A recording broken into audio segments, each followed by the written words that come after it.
ಒಂದು ವಿಡಿಯೋ ಬಗ್ಗೆ ಚರ್ಚೆ ಆಗ್ತಿದೆ, ನೀವು ನಿಮ್ಮ ಮೊಮ್ಮಗನ್ನ ಜೀಪಲ್ಲಿ ಕರ್ಕೊಂಡು ಹೋದ್ರಿ. ಅದು ನಾನು ನೋಡಿಲ್ಲ, ಕೇಳಿದೆ.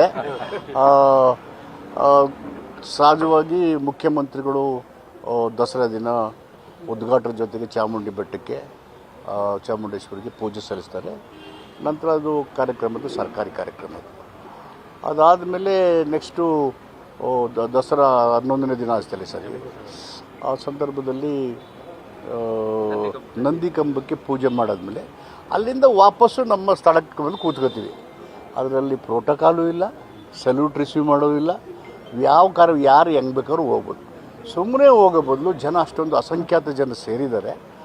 ಜನಗಳಿಗೆ ಕೈ ಬೀಸಿ ಕೃತಜ್ಞತೆ ಭಾವ ಮಾಡಿ ನಾವೆಲ್ಲ ಭಾರತೀಯರು, ನಾವು ವೈವಿಧ್ಯತೆಯಲ್ಲಿ ಏಕತೆಯಿಂದ ಜಾತಿ ಧರ್ಮ ರಾಜಕೀಯವನ್ನು ಮೀರಿ ನಮ್ಮ ದೇಶವನ್ನು ಕಟ್ಟೋಣ ಅಂತ ಹೇಳಿ ಒಬ್ಬ ನಾಯಕರಾಗಿ ಮಾಡಬೇಕು ಅನ್ನೋದು ಬಿಟ್ಟರೆ, ದಸರಾ ಆಚರಣೆ ಯಾರಿಗೂ ಗೊತ್ತಿಲ್ಲ, ಅವರೆಲ್ಲ ಇತ್ತು ಸುಮ್ಮನೆ ಸೃಷ್ಟಿ ಮಾಡಿರ್ಬೋದು.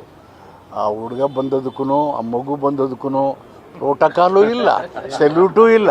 ಅದು ಬಿಟ್ಟರೆ ಅಲ್ಲಿ ಯಾವ ಉಲ್ಲಂಘನೆಯೂ ಆಗಿಲ್ಲ, ಆಗೋಕ್ಕೆ ಸಾಧ್ಯವೂ ಇಲ್ಲ.